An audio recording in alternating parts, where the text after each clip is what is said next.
you all to kindly settle down.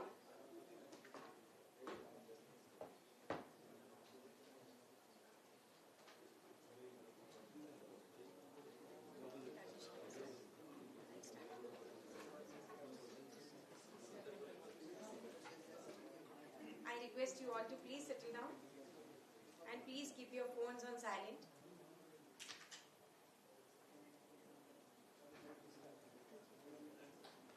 Good morning, ladies and gentlemen. Good morning. Good morning. Good morning. Before we begin today's event, we would like to take a moment to reflect on a somber note. As many of you are aware, the recent Air India crash has left us all shaken.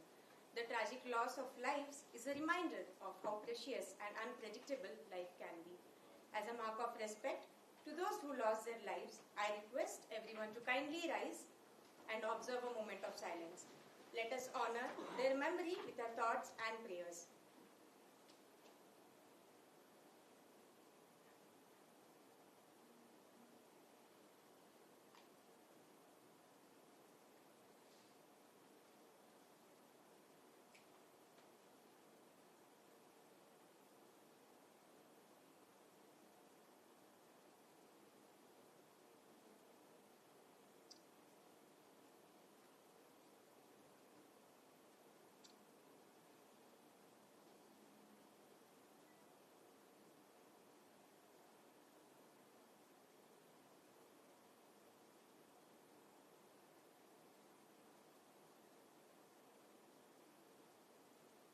Thank you. Kindly sit down. May their souls rest in peace and may their families find the strength to carry on. Now, with heavy hearts but hopeful spirits, we move forward because even in the force of adversity, resilience is what brings us together. And that's what today is all about. Continuity, strength and community. Now, ladies and gentlemen, survivors of mock drills, spreadsheet warriors, risk management teams, welcome to the grand finale of Business Continuity Awareness Week 2025. Yes, we made it. We survived floods. How did we survive? In the slides. Fires in our inboxes. And full-blown panic when someone whispered, "Where is the BCP file?" But look at us now, thriving, hydrated, and still pretending to know what does RA, AEP, CMMP mean. Now, jokes apart, this week wasn't just about acronyms, alarms and audit checklist. It was all about reminding ourselves that when things go sideways, the ERCR team and along with them all of us lean in. With calm, with clarity and with at least one laminated flowchart of all the SOPs. Business continuity isn't just about avoiding the storm. It's all about dancing in the rain, preferably with a fire warden and a printed SOP. We now invite our esteemed guests to take part in a special tradition, signing the wall of continuity. This wall isn't just concrete and paint. It's a canvas of a shared purpose, a space where resilience meets reflection and where every signature tells a story of strength and resilience. May I now request our dignitaries to join us on the stage and please sign the BCM wall. Mr. Bhaskar Anandra, please give him a big round of applause. Mr. Anshul Gupta and Mr. Sridhar L. And Mr. Sridhar L. Please. Mr. Sridhar L, Mr. Sridhar CK, Mr. Girish K. Girish. Please don't mind come me, in. I don't Please know all come the in. names. Yeah. I'm just helping you. Thank you, Bhaskar sir, for helping me out with that. Sukirti madam also, where is she? Come. If you've been called out, you have to come.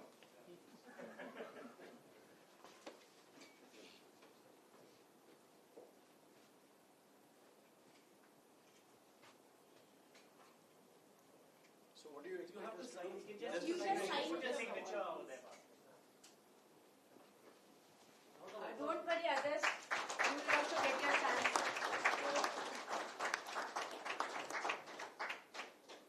I think they're not clapping because they're worried. Why am I not calling them on the stage? Don't worry, I'll call all of you. I have been hosting this event for straight 5 days and I have been signing on that wall every day.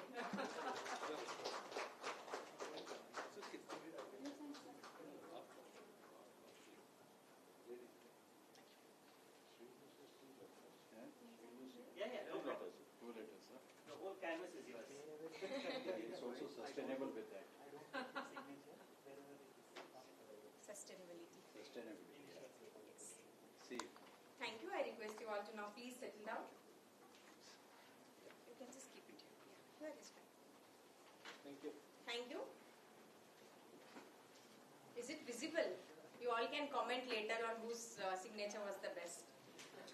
Now, what all did we do? Since you all were not here from day one, few of you are missing, so let's rewind on what we have done. We signed the BCM wall like celebrities. We saw jackets distributed like a golden ticket to London. We listened to speeches that made crisis management oddly poetic. And some of us finally learned that resilience is not just our Wi-Fi bouncing back after a thunderstorm. We all understood that we should become more serious in all our fire drills. To talk more on this, I now call Mr. Tikaram from Commercial Team. Welcome him with a big round of applause. Thank you so much. I think I'm quite loud enough. No, I think you should still use the mic. It's live streaming. Okay. That's what I say. Okay, fantastic to see you all dressed up so nice because I always see you all in the other side, so that makes me more nervous. So I will not take much time. I'm Tikaram. I'm from Commercial Team, but I represent BCM today. First of all, it's been an honor that we have been doing this BCM week, which is a flagship program for us from 26th of June to 2nd of July. And today is the last day. I would like to congratulate the SCR team for doing a fabulous job. It was not much easy what we think, calling so many people. And of course, our event partners, Mendes, Blue Dart, of course, WFS School Point, and Cargo Terminal people, so who have helped us in organizing this event and providing us one of the fantastic food. Honestly, we know the food, how it is. Okay, moving along. I was just looking into some of the database from our marketing team. Recently, most Googled or AI tool search was, what is BCM? After this session, most of them were Googling what is a BCM and what do these guys actually do. To do that, we have two guest panels with us. One, of course, our master of coins, Mr. Bhaskar Rao. We also have Mr. Anshul, AVP and Head of Risk Management. I'm sorry, Anshul, I'm really sorry. AVP and Head of Risk Management, Aditya Group, enlightening us today. To speak specific on this topic, the theme for this year is long-term sustainability, something which Sridhar sir will love to speak about. And of course, we also have adaptability and innovation. Is what the theme is all about. And having said that, we also have a small exercise, which is a demo from our QRC team, that is Quick Response Team, which is going to be followed up later post this session. So I would request everybody to stay back, not leave after this fantastic session. So this is what we all do in PCM. So guys, let's not sit back, enjoy the show, let's participate, let's work along, let's make some tremendous noise here and make some lot of hangamas, because we as a BCM team, we have backup for you. And moreover, let's not forget, awareness today is saving a day tomorrow. That is what all this workshop is all about. And thanks for the opportunity. And I welcome you all for this wonderful final session of BCM flagship program. Thank you all. Thank you. Now, I want you all to put your phones away and please pay attention to what I'm saying, because I make terrible jokes and I only want to pretend to laugh at least, please. Now, if you have ever wondered how we stay afloat during market storms, right? You all are wondering, right? How do we stay afloat during all the storms that we have had so far? Meet the man behind the financial life jacket. They say he once spotted a decimal error from 10 feet away. Some say his blood group is OPEX. Ladies and gentlemen, brace yourself for insight and maybe a few budget warnings too. Please welcome our CFO, the always wise, never overspending, Mr. Bhaskar Anandrao. Over to you, sir. Thank you, Deepa.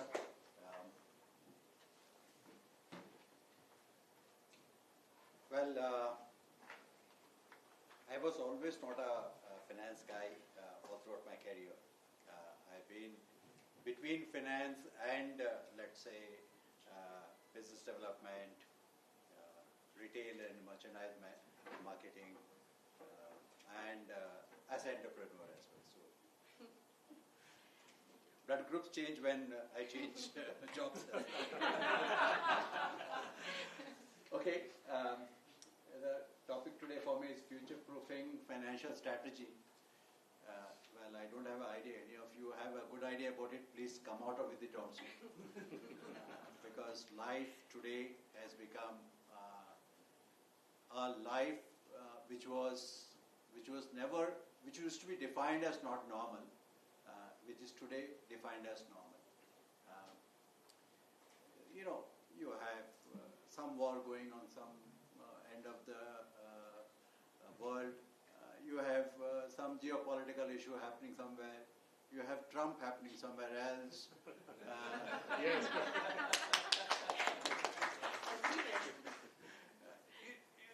You have some natural calamities. Today we are no longer surprised. Big flood, big issue. I mean, all throughout our lives you would have been hearing the last 20, 25 years. Be more careful with climate.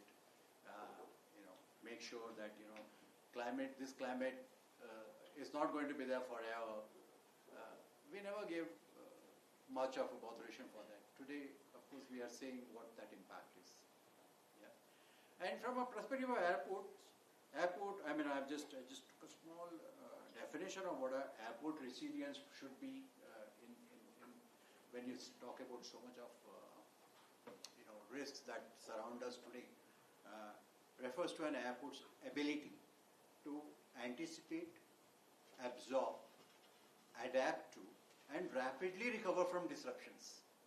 Okay, if some of you already are finding examples in your mind, that's right. Whether they are operational, financial, environmental, or geopolitical. Look at the number of risks that we now face. Building resilience is critical for ensuring uninterrupted services. That can be understood by every one of us. Passenger safety, business continuity, and long-term sustainability. I mean, this is the new definition that I see of airport resilience. Lot of that, what we already knew, but lot of new ones in this particular thing. So, from a financial perspective, I mean, where we accountants are generally, always look at safe harbors, always say, oh, no, we should not get into the rough seas because let's wait for it to calm down. Today there is no calming down. Every day is a new event. Every day is a new geopolitical issue. Every day is a pandemic of sorts.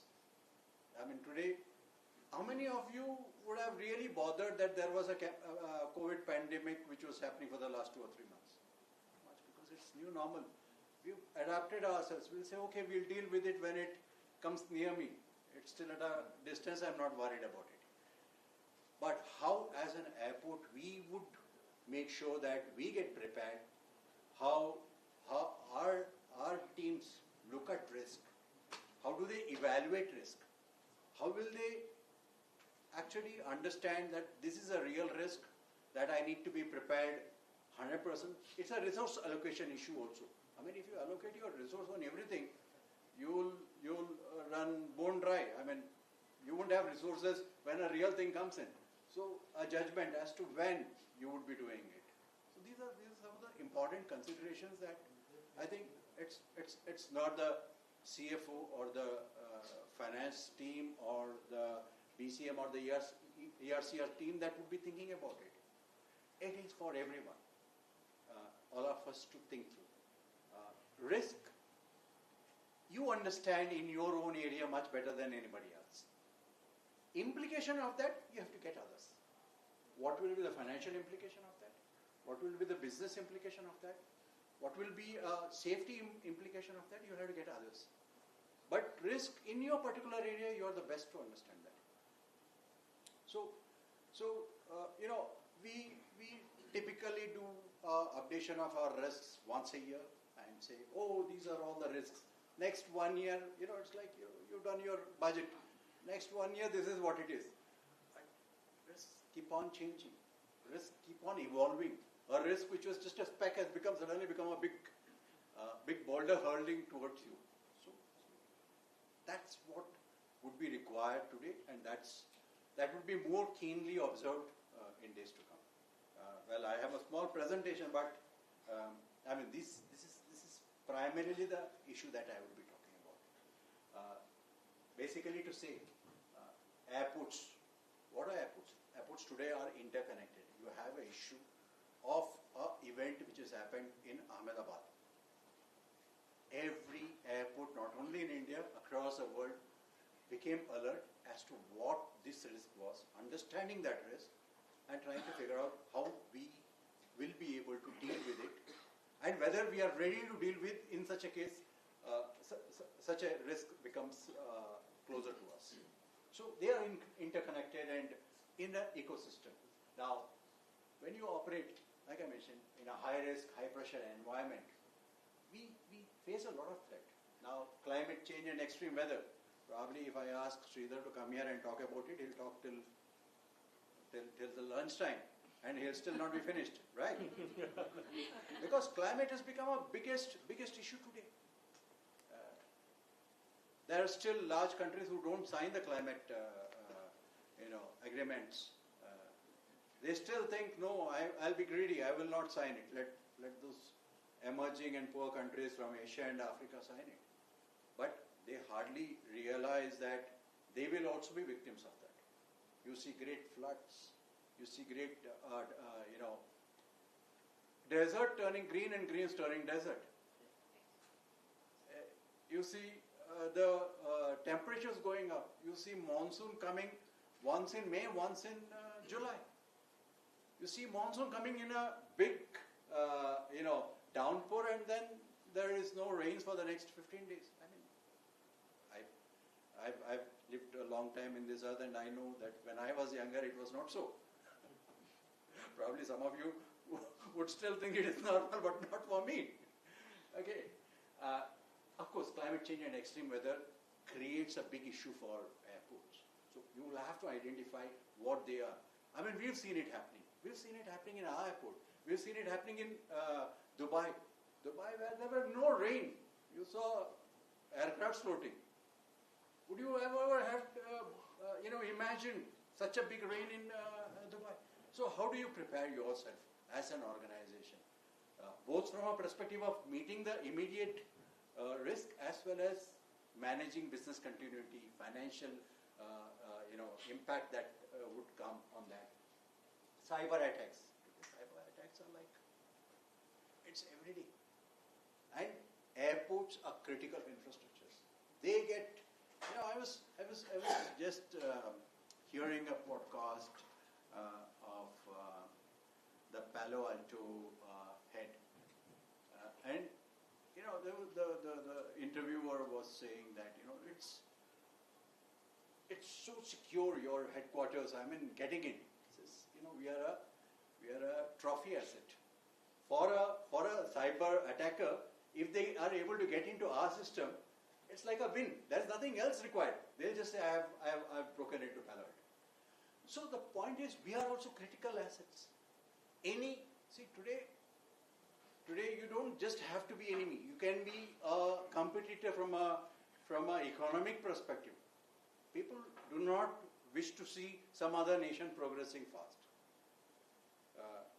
Some other nations having a better resilience. So we get attacks. And whom do they attack? They attack the vital installations of the country. We are, for all purposes, vital installation of this country. We are a national asset. We are a national utility. It's just that, it's in trust with us for now. but it's a national asset at the end of the day. So the attack would be here on, and so from that perspective, how well resilient you are from a cyber attack perspective. Staff shortage and skill gaps. I think this doesn't look like a risk, right? India, such a large population. Did you guys see the Times of India today morning? It says 80% of our workforce is in very low end of the skill set and low end of the job.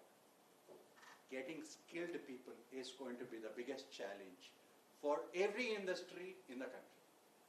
And if you today do not work towards mitigating and meeting that risk head on, we'll be left behind like anything. We have, of course, part of our Vision 2030 has said that we will grow with responsibility, and part of that is that we will also skill our ecosystem to make sure that we not only give a definitive better life for people around the airport, but also make sure that's also a need here. You would need firefighters, you would need expert plumbers, you would need great masons. We are going to be constructing this airport for the next 10 years. Look at the risk that will happen. I was just talking to a contractor. He said shortage of construction labor is so very acute. He flew in about 45 labor in a aircraft, in one of our commercial, to bring them here, because he said, I used to give them, train tickets and everything. Half the population is already dispersed. They will not come because the demand is so very high, or they just feel, no, it's too far. At least you put them in the aircraft, you know that they are there in the destination. This is the demand. So this is the demand. Okay. There are and India has 150 odd airports, and we are going to double that in the next 10 years. This is only airports. You have ports, you have roads, you have bridges, you see the amount of infrastructure that India is going to build. India is going to be built in the next 15 years, remember. So skill set generation, getting skilled people will always be an issue. And also India is a fertile sourcing ground for all other countries which require skilled people. Yeah. Infrastructure, stress and aging system. Of course, we have not been facing it so far, but reinventing airports and making sure that you have continuously be relevant with your infrastructure and with the technology that you have. Technology in 5 years becomes obsolete. In fact, Sukirti knows about this, that we buy a equipment with a inbuilt software in it. Now the software becomes sort of in 3 or 4 years, it's become obsolete. You are left with that equipment. But she would have capitalized saying that this is an equipment, 15 years, plant and machinery, I'll depreciate over 15 years. In 4 years, it's gone. So this is a challenge that would have to be kept in mind to say that, look, I would have to be ready for infrastructure renewal and making sure that we have the right to infrastructure. And global disruptions like pandemics and geopolitical unrest. You've gone through pandemic. All of us have gone through pandemic. We've seen what happens in a pandemic. Typically what I keep on saying to everyone is that we were building an airport within the existing airport at the time. We had just completed the runway. We were doing the taxiways. We had Terminal 2 building done, but not the other interiors and other, just the structure was up and the pandemic hit. And we had Terminal 1 which was empty because there was pandemic. Do you put more money into Terminal 2 to build and complete it? What is that you would do? It's a big question. And if you're putting in money, you're putting in thousands of crores of rupees over there. And if demand never comes back, what do you do with that? Beautiful as it is, would have to convert it to some other thing, maybe a hotel. That's the thing. I mean, pandemic and my colleague Sudhir, I don't know whether he's here, was telling me that yesterday they met a world leader in reinsurance, Munich Re, and they were saying that, look, we would suggest a business interruption insurance for you. I said, why? He said, in the next 10 years, there is a 20 to 25% chance of a pandemic of the like of COVID, which might be there. Better you take it. So, pandemics in an age was just region specific. If it was in China, it would remain in China. If it was in India, it would remain in India. If it was in Africa, it would remain in Africa. It's no longer. The world is so interconnected that you have a pandemic starting at one place, it suddenly goes into the other place as soon as possible. So is geopolitical. Geopolitical, we have all thought, chalta hai, every day there's a war every day. 5 days of Indo-Pakistan, then Iran, then Israel, then Ukraine is like, you guys continue it. Yeah. I mean, where is the end to it? And you don't know where it is going to be. World has become flashpoints, and every geopolitical has impacts. It has impact of raising costs, starting with oil. That's the first one which keeps on going up. And oil has a huge impact on a lot of things that you use in your day-to-day. Whether it in construction, whether it is in food, transportation, it has got cascading effects. So geopolitical risks are something that will continue to be there, and you cannot mitigate it. You just have to be ready to meet it in a proper manner, and that's resilience. So it's no longer an optional thing. It has to be part of your strategy. It has to get into the grains. Every one of us should be thinking as to, risk has become a commonplace for us to think through and make it a part of our strategy. How our strategy will deal with multiple risks. You cannot live with only saying that, I'll only cater to all the risks. No, then you won't do anything else. There's no life beyond it. So you have to make it a part of it. That's it. So, as I have mentioned to you, I've already given you the definition of what resilience is. Of course, from a financial strategy perspective, you move to a strategic adaptability. I mean, agility. You have to be agile. You have to be making sure that, you take decisions based upon how you evaluate particular situation, particular risk, particular, factors that you think would be essential to do that. Cost reduction to value-driven investments. Our investments should look at resilience, should look at innovation, and should look at a longer term. Today, we are in the start of a journey called AI. AI is going to come into each of our lives in a major way. I've seen revolutions in my lifetime, where when I started it was without computer, and then it was the age of Excels and Word, and then the age of ERPs and APIs and things like that. Today you see, if you do not adapt yourself and move along with that, you will not be resilient yourself. So that's the important thing. So use all of that. What technology you get, use all of that to make sure that, and your investment has to factor all of that.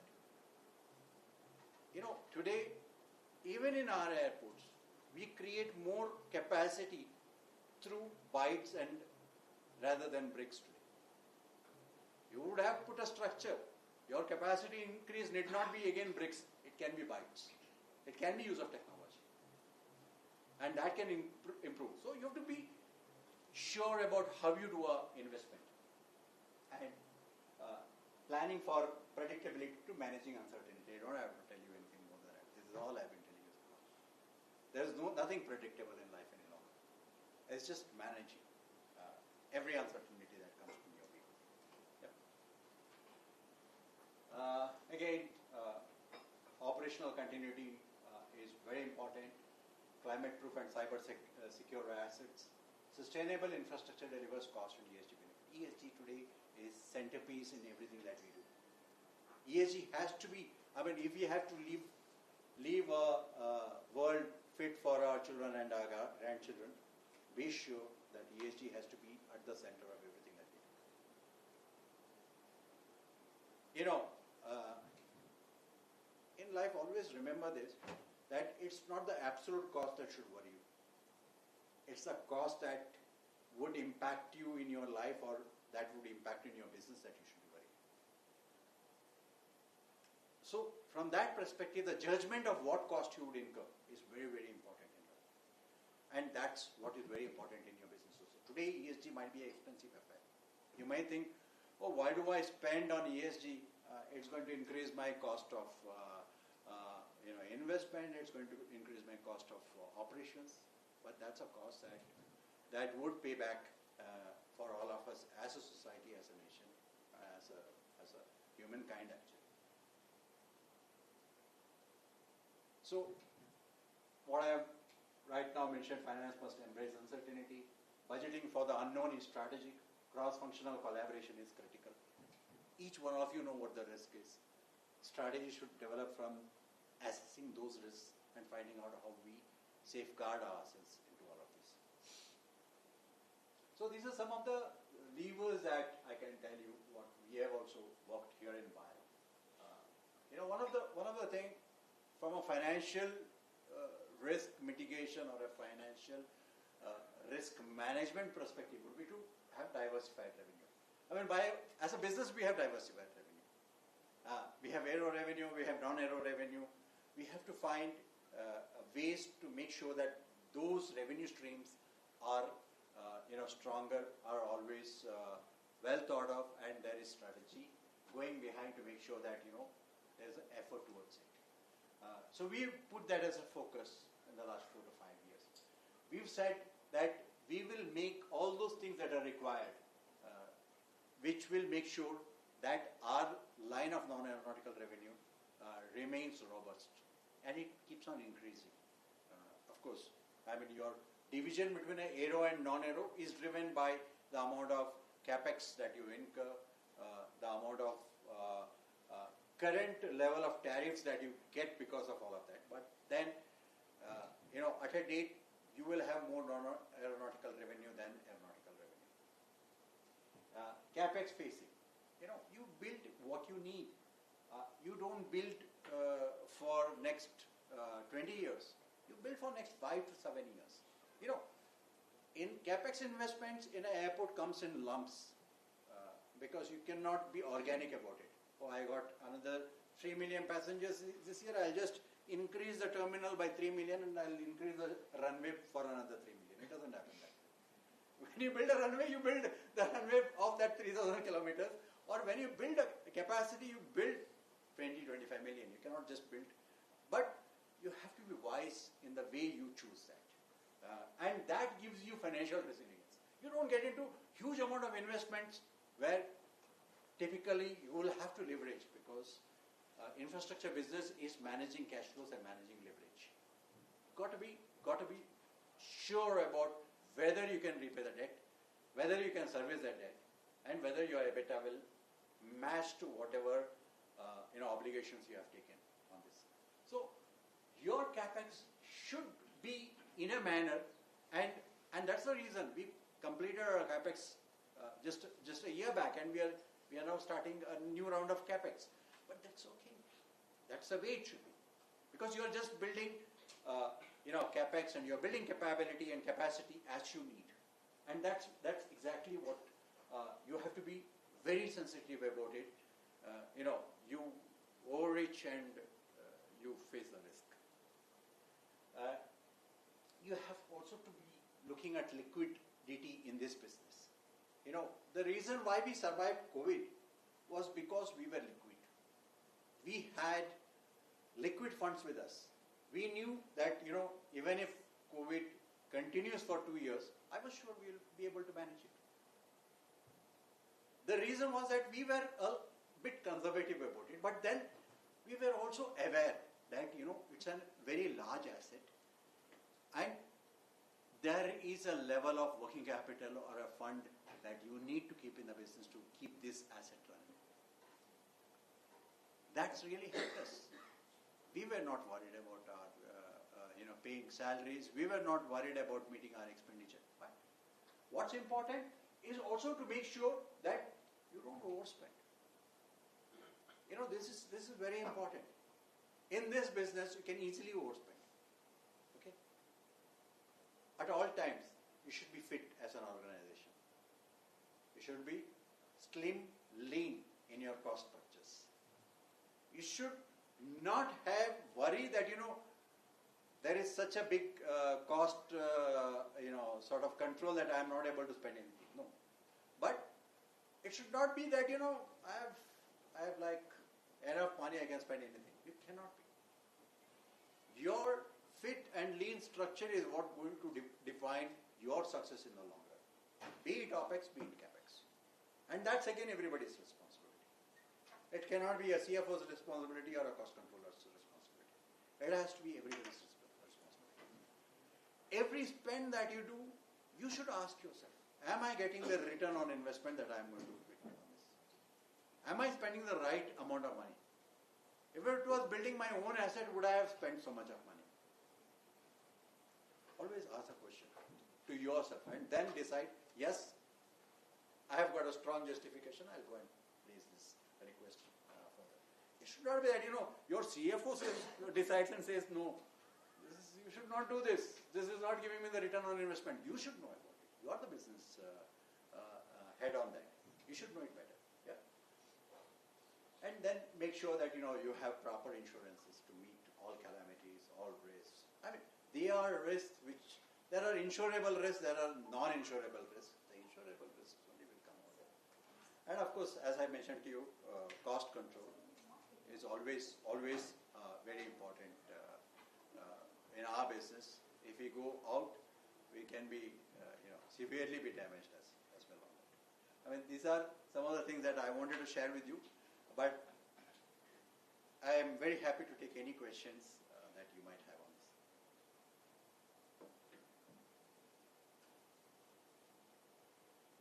I think no question, but thank you for making all of us realize that we have that vital installation of this nation.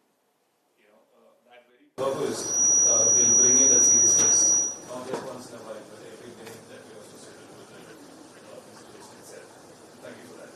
Thank you.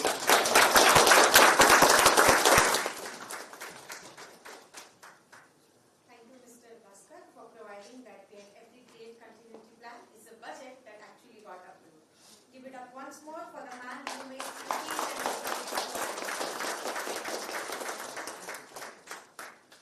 Now, I want you all to keep paying the attention because the live streaming is happening, and in case you all fall asleep, your HOD will know that you are on. Oh. Now, up next is someone who doesn't just manage this. He measures it, maps it, and then calmly tells, not on my watch. He hails from Hindlop, a company that bends metal but never bends under the pressure. Much like him, cool, composed, and always 10 steps ahead of next potential disruption. Whether it's a supply chain snarls, server surprises, or the classic question, what could possibly go wrong? He's already got a mitigation plan, a backup plan, and probably a PowerPoint presentation too. Please welcome the man who makes risk feel like a well-rehearsed routine. Mr. Anshul Gupta, Head of Risk Management at Hindlop. Sir, the stage is all yours, and we promise this moment has passed every discussion.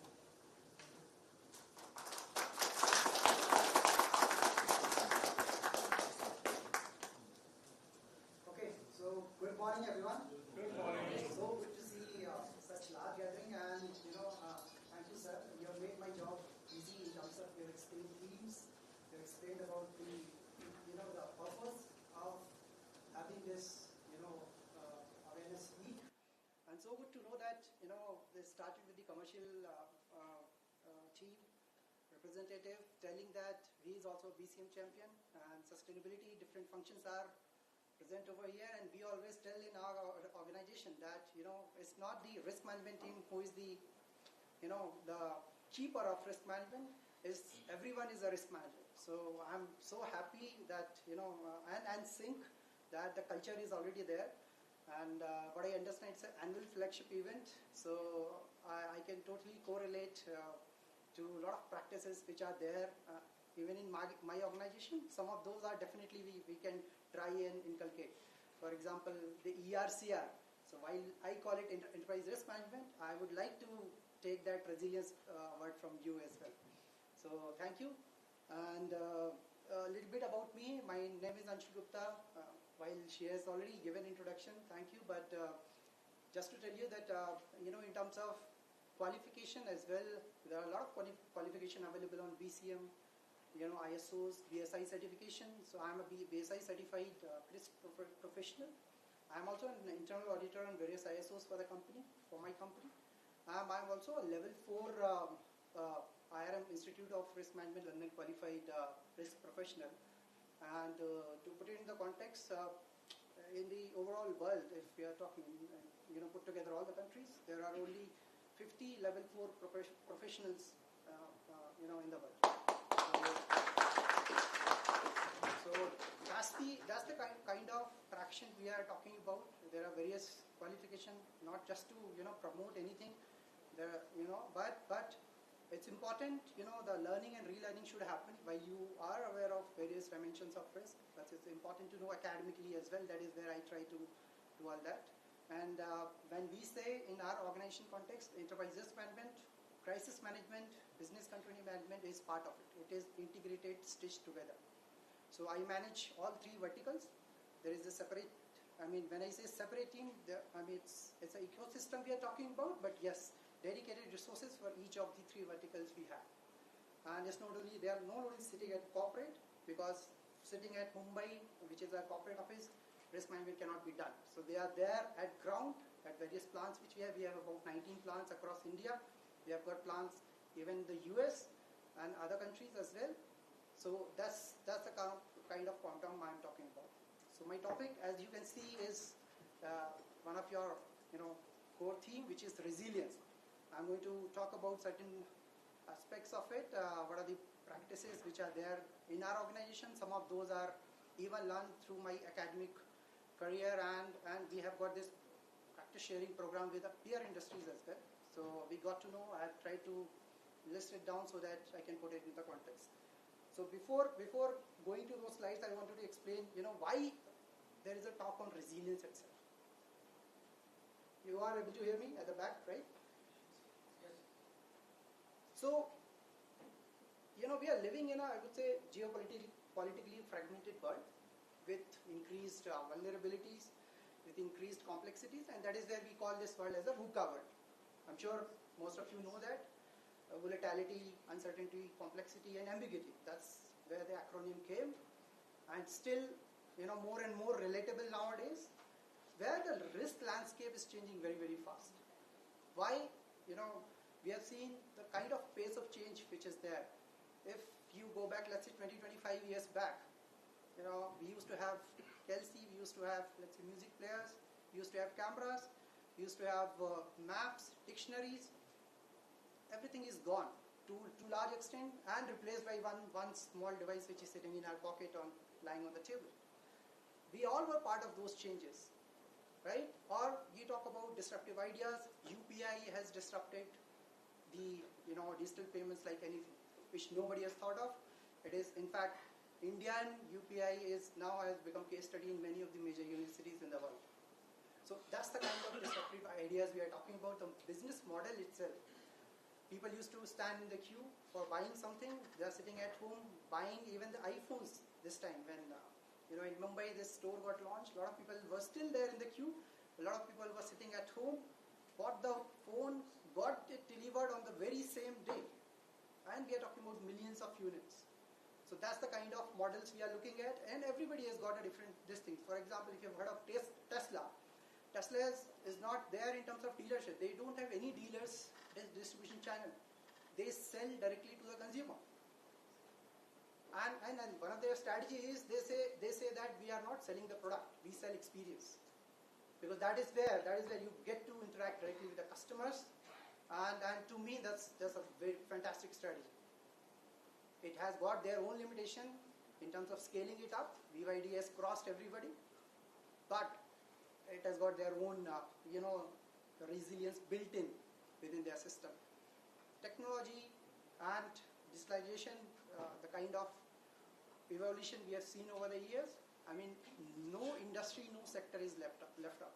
Everybody has to be into it, and everybody is, if they are not into that game, they are getting, disrupted or being taken by somebody else. So pace and reach of communication, anything and everything can get viral in 1 minute. Impact could be positive, negative, both. It's very, very important how we are managing, social media itself, how we are keeping a watch. There is a separate team, I'm sure even BIL will, you guys will have it. And there are various tools nowadays to manage. So very, very, very important. AI, and if I ask this question that, let's say 5 years back, before COVID, how many of really knew about it? There is something called artificial intelligence. So it became viral because of the technology which is sitting in our pocket. It became viral in 2022. What used to take, let's say, years. So I was reading this data wherein it says, the airplane, it reaches to a particular number which is 50 million users in 59 years. Cars took 62 years to reach to 50 million users, and if we are talking about Facebook, it took them 3 years to reach to 50 million number. And if we are talking about ChatGPT or AI, it took them months, not even months, exactly 3.5 weeks. So that's the kind of reach, that's the kind of evolution that technology we are talking about. So what used to happen in years, quantum computing, for example, there is a trend in digital people, they say that every 2 years, the power of computing used to get double. But with AI evolution, every month, the same thing is happening. So it is making quantum leap now. So that sort of evolution we are talking about. ESG focus, sir has rightly explained. It's not only innovating to zero. People, sometimes you will get it differently. It's not only they're talking about, world is talking about carbon emission. Zero carbon emission is definitely one of the watch, but zero waste to land, that's also one of the theme. Zero liquid discharge, that's also one of the theme. How are you taking care of your natural resources, biodiversity, everything comes under ESG. And since the people have not taken care of it, that is where the climate change has really happened. So world is now talking about the climate adaptation. In fact, climate change has really happened. I'm in the city where we see both the extreme scenarios. Flood also happens, drought also happens. Places like Rajasthan are witnessing floods. Last year flood happened in one of the places in Rajasthan. That sort of change we are talking about, acute climate change or chronic climate change. It could be sea level rise we are talking about. Glaciers are melting. In fact, one of the plant of Novelis, our subsidiary in US, they have got a plant in Switzerland. Very fantastic plant sitting just beside of the mountains of Alps. Switzerland is a beautiful country, and they are the key supplier. In fact, they only supply to all the niche automakers. For example, Porsche, BMW. So they have such kind of foils, sheets which are being supplied to all these guys, and they were almost 90% of it goes from them. Glaciers are melting, and last year something had happened. It got melted, everything was flooded, and the plant was shut for 4 months. 4 months. We are talking about millions of dollars losses. And surprisingly, since this was the theme, post-COVID became very, very relevant. We had done the climate change study for the entire Aditya Birla Group company. So we had taken about 200 assets of various group companies, Hindalco, Ultratech, Novelis, there are various, India and US and other countries as well. In the report, that plant got highlighted as one of the top vulnerable site. But how many people actually read those reports? How many people really understand what could be the possible mitigation to it, adaptation plans to it? That's the key. And once that happened, however, I circulated the report earlier, but the discussion started to happen post that.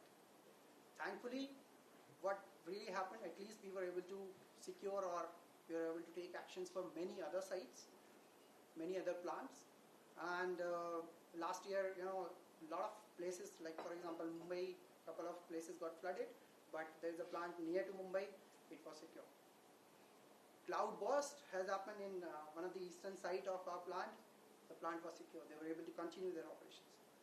So those are the resilience, I would say actions were built in by taking learning from one of the incidents which had happened. So that sort of change we are talking about.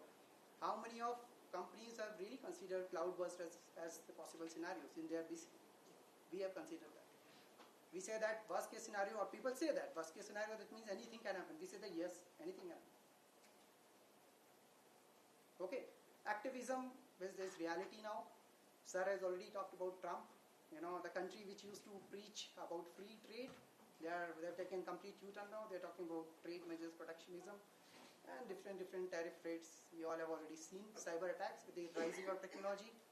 I'll quote one data. So my presentation was about scheduled for 40 minutes, I understand. The data says that across the world, especially for the large organization, every 5 minutes, one or the other cybercrime happens. So by that time, my presentation will happen. That means we're talking about 8 incidents happening. So while, there's a positive side to it, but there is a negative side to it, and people are really, the hackers, the cybercrime people, they are also trying to stay ahead, while the companies are also trying to stay ahead of the curve. So the challenge is almost equal. The competition is very heavy. And let me quote you the number as well. The loss which we are talking about, in 2023, the data says global cost of cybercrime was $7 trillion. $7 trillion, that's more than our GDP, which is expected to go up. By 2027, they are saying that it will go up to $23 trillion. There are various types of attacks. And given, if I talk about only data breach, the data breach average cost is about $5 million for 2020. Average cost, I'm saying. So that's the kind of, things we are talking about. Even for the data for climate change, 2023, the global insured. People are taking insurance. I'm sure insurance are there in the place, but still, global, everything is not insured. Insurance loss happens. Global insured loss, according to Swiss Re, was about $120 billion for 2023. 90% of is towards climate change, natural catastrophe. So, epidemics, sir has already talked. In the last century, we have seen various epidemics. So I just wanted to put in the context that it's a VUCA world, multiple things are happening, and last but not the least, which makes it really worse, or the compounding effect, because multiple events are happening, which leads to frequent crisis. If we are not prepared, we are not thought about. Right? So the general definition of resilience. There's the general definition of resilience. People say that, okay, it's ability to withstand adversity and bounce back and grow despite downturns. We have added one more word to it, which is predict adversity. If you are able to predict it, that is where you can withstand with preparation. You can bounce back quickly. That's the complete definition of resilience. And we have defined within 3 R's of resilience. We say that 3 R's are restrict, respond, and recover. And which is why we have divided precisely into 3 verticals integrated together. So in enterprise risk management, you have short-term, long-term risk identified already. Idea is to predict those events during your risk identification, and then try and list out some of the action plan. Not for every risk. For example, in our organization, there are 4,000 risks listed. Now it is practically impossible. And like Sir said, even they are allocating the cost. It has to be conscious decision. It has to be justified decision. And that is where we have prioritized. There is a risk prioritization method as well. And then we are prioritized. We are taking actions for certain risks, definitely. keeping a watch on the other risk as well. So that's the kind of, the second R is respond.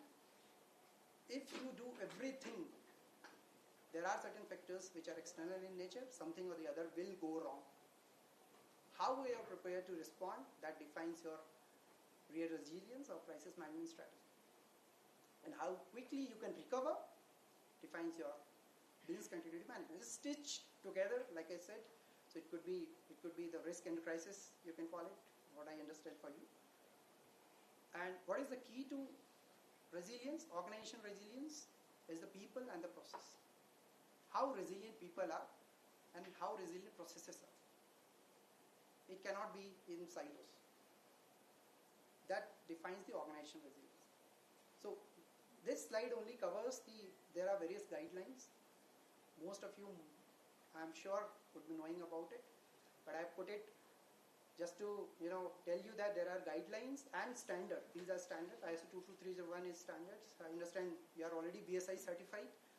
Most of the things are known, but crisis management, what we do, especially when it comes to 22361, it talks about crisis management structure. See, during the time of crisis, the decision making is the most important thing, and the communication. And that is where most of the people, most of the organization fail. What to communicate,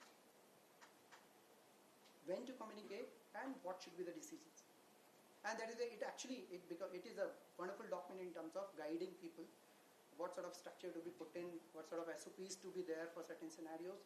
So I'm sure it can be useful. That is where we try and utilize it, and I found it really useful, so I thought, okay. But document alone, like she mentioned that it was sitting in some document, it was sitting somewhere in the laptop or Excel, it is not going to work. People need to know, it should be there maybe in the phone, it should be there maybe in their mind as well. It has to be integrated with the decision making, performance management.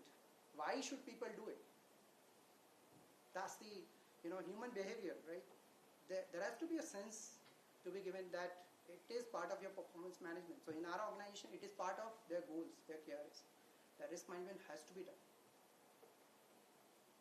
Percentage can vary. I'm not talking about percentage, but it's a core of the organization that you will be evaluated at the end of the year what exactly we have done, in terms of saving the company. Of course, the communication is there. This is my model, basis on whatever, I read a lot of books, and I call it ACT model. Action, culture, and thinking. And these are 3 core plus 2, over the years, whatever. This is my personal view. This is not Hindalco's view. Making very clear. But these things are the pillar of, if you try to build resilience, even for the society or organization. It starts with thinking. How do you develop thinking of the people? That is where your skill development comes very handy. People should be skilled to sense and to sight what could possibly go wrong. For example, nationwide mock drill got announced. I don't know how many people really thought of the various scenarios. As soon as this got announced, I read the guidelines, and there was mention of blackout. I studied the previous articles, what exactly had happened, what sort of scenarios were run. Since we are a 24/7 operation, my aluminium smelters has to run 24/7. Anything happens to the power, they will be shut down, and then we are talking about at least 400 crores loss and the restart of 4-5 months. So I cannot afford that. Immediately I checked up. If blackout happens, that means there will be fluctuation in the grid. Since my power plants are connected to the grid, there will be fluctuation even to my rectifier, and that rectifier will cause harm to my smelters. Immediately it triggered my mind. I have spoken to all the smelter heads. We have got 4 smelters across India. Spoken to them immediately, shot a mail to them that these are the steps which I think you are the expert. Like Sir said, business owners are the expert of it. But my job is, at least if I can give them certain points to think, I have given them points. Immediately they have arranged a meeting, and there is the previous evening we are talking about. They had made the arrangement, they had made the team, and everybody was on alert. Thankfully nothing had happened, and I give a lot of credit to the preparation itself, rather than realizing and reacting. So it is about skill development, it is about how do you think, a lot of things are happening. enabling growth mindset, and the learning and sharing. That's how you develop thinking in the people. Action and response mechanism contains both proactive and reactive response mechanism. People should know. That's where your processes comes very, very handy.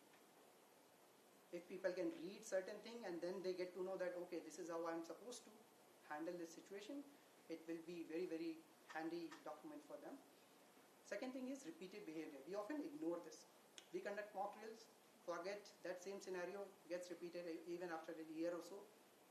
I'm doubtful even after a year that scenario is getting repeated or not. So it's important, and this example I've taken from sports. In sports, all the greats, we talk about cricket, Sachin Tendulkar, Virat Kohli, talk about football, whether we talk about Pepe, Maradona, or Ronaldo, Messi, anybody, Michael Jordan, Roger Federer, everybody put together, they say that it is two things which we have helped them to reach to that level. It is about consistency, which means going every day for the practice, repeating the same thing, same shot, working on gaps, stress test, that is where stress testing and calibrate, because what is working today may not work tomorrow. These two things are very, very important, and that is where we say that, various mock drills, people have got calendar, we say that repeat it. After 3 months at least, 4 months at least, but don't just say that in a year I'll conduct only one. Because those people might move to other plant, those people might leave company, and then you are looking at knowledge gap, skill gap, everything. This becomes very, very important, and then the culture. And culture starts with the shared purpose. Like sir has explained, and shared purpose to me is the ecosystem. It's not only what Hindalco is, thinking, their employees are thinking. It's about what my partners and their employees are thinking. Because we are dependent on naturally to a lot of partners. They are working with us. Supply chain, IT services, HR services, various things are being managed. I mean, third parties are reality now. Yeah. So it has to be shared purpose. Communication becomes very, very important. What is the tone at the top, at various levels, becomes actually the song of the organization. And generally people see that, okay, I've done the risk reviews, that's done. That's not done. We say that has to be communicated during your regular conversations. When we are reviewing business, we're talking about numbers, whether you talk about, what is the risk to this now? So in our case, anything we prepare, for example, we have got this P&B plans for every year, wherein we define budgets, numbers for various businesses which we have. Risk assessment to that number is mandatory. It cannot go to my CFO without having that risk list. And action plans as well. It cannot go empty that, okay, I have identified my risk. There has to be some well thought action plans as well. So it is about communication that has to come from the top. Culture building cannot happen unless the top practices it. And the collaboration. How are you inculcating the sense of engagement across people? Sometimes people are sitting silos, managing risk. Risk management is sitting and reading something. Business guys are working separately. It has to be a cross-functional exercise. Risk management team should be equally good in terms of understanding business. They need to know business. They need to know the operation. So that's what to my knowledge is these three things are very, very important. But see, over the years, one thing is shaped up in all of us is attitude, right? And attitude is something cannot be changed in a day. Despite of that ACT model, it takes time, right? And I'll give you example with these slides that why people behave the way they behave, and all of you sitting here can relate. Situation you can see in 3 pictures is same. Water is spilled on the floor. Even the warning sign is there. There is a slippery area you are entering into. 3 different individuals responding differently. First one is ignoring and then getting trapped. Second one is getting cautious, still stepping on it, but still walking. And third one, some of us will do that.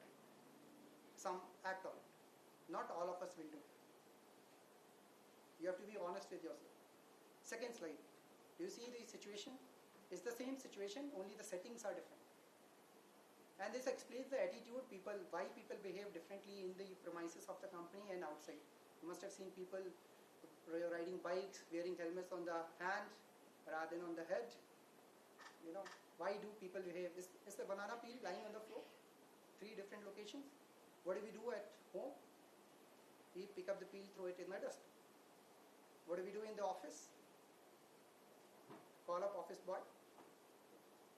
He or she picks it, throw it in the dust. What do we do on the street? And this slide I had been showing for last, I would say, at least 5 years or so. Nowhere I have got different answer. All are different individuals. All of us have raised, let's say, differently in different society as well. How come the response is same? Think about it. That is where, it is important to shape human behavior, which cannot happen only through one class. We have to have regular classes, we have to have real practice scenarios to shape the attitude of the people. And that is where, it's very, very important to enable the risk mindset. How does that happen? Through risk culture building. So I'll give you a couple of examples or case studies which, have become, let's say, part of various universities now, various B schools now. One of the case study even is with us, for example, Hindalco, when we have acquired Novelis back in 2006-07, just before the financial crisis. That is also a part of Howard now, B schools now. But that's case study itself is of 1.5 hour, 2 hours sort of. So I had looked at my time and then I thought, okay, let me maybe talk about it separately if people are interested, maybe online or in a larger program wherein I am permitted to have that time. Since because of the paucity of the time, I thought, okay, I'll include relevant examples. So cyber we have talked about as a top theme, right? So this example is on cyber. Heard about this organization, Maersk, one of the largest organizations when it comes to container shipping. They have about 20% shareholding or let's say contribution towards the global shipping container world. Have about the size of the organization is such more than 1 lakh employees, present in across 130 countries, handling more than 300 ports, have about more than 700 vessels. So that's the size we are talking about. Now, interestingly, something had happened in 2017. The biggest cyber attack had happened on this organization. And this cyber attack was, I am saying, is the biggest because nobody had actually faced this sort of cyber attack. This was named as NotPetya. That's a technical term they used. This was a malware. It was supposed to look like a ransomware, but it was intended to wipe out the systems. And okay, that Ukrainian, so they had one accounting software, Ukrainian origin and Amidov, that is where it actually came out. But the speed of it, the spread happened too fast that it has actually gone to all of their servers across countries, all of their PCs across countries, and we are talking about 45,000 plus PCs, more than 4,000 servers, everything got infected. So everything got shut. And when Maersk is shut, that means the global critical infrastructure will face the issue, and that is where the cost of this damage was more than $10 billion. But interesting point to see the way they have handled and responded, and which defines the resilience. Okay. This is one of the most interesting fact. Like I said, we are talking about 4,000 PCs, 4,000 servers, 45,000 plus PCs. Everything got reinstalled because while they were discussing ransom and everything, but half of the systems were already encrypted, and later on they got to know that it is a malware, which means even if they pay the ransom, they will not be able to get the data. So they then thought, that time I think Risk Pro or somebody was advising them, they then thought that it's better to get everything. That is why their CEO took a decision immediately. I was talking about decision making, that was the decision making skill they had. Immediately everything was reinstalled, and this was all done in 10 days. 10 days across various countries. This used to take minimum 6 months. That's the kind of agility, that's the kind of resilience we are talking about. Not only that, from the moment they got hit, from the moment they got disrupted on their IT outage, the dip in their business was only 20%. 80% they were able to continue with the manual operation. All of their employees switched to WhatsApp, Excel, Word, paper, everything was explored, and they were able to continue 80% of it. It's a part of various. You'll find that this paper over the Google itself. It's a publicly available paper now. It is being studied at various universities as well.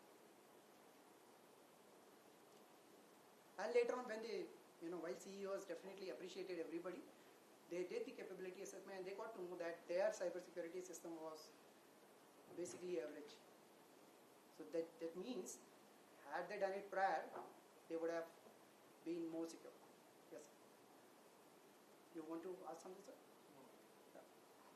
So this explains that you look at the resilience within their people. While I've quoted as people resilience, but people resilience always is a part of organizational resilience. So the decision making their CEO took, leadership took, the kind of act which had happened on the ground across. I am not talking about one nation. We are talking about 130 countries. Mammoth operation, and 80% business they were able to continue. Similar thing, CrowdStrike we had seen last year, and many of the organizations they could switch to manual. Second example is on climate. See this, the whole entire area is flooded. This is New Orleans, the city in Louisiana state of US. In 2005, I'm going even older time. If you have heard about Katrina, right? So there is a case study which is being taught in Harvard now, and there is on Walmart. Have you heard about Walmart? One of the largest organizations when it comes to retail. So in 2005, Katrina was the name of that hurricane, hit this city basically, and this was classified as Cat 5, one of the severe category. Practically left everything underwater in this city. This organization, Walmart, people got to know that point of time that they were not only handling the situation, with whatever resilience they had, but they got to know that they were quite ahead.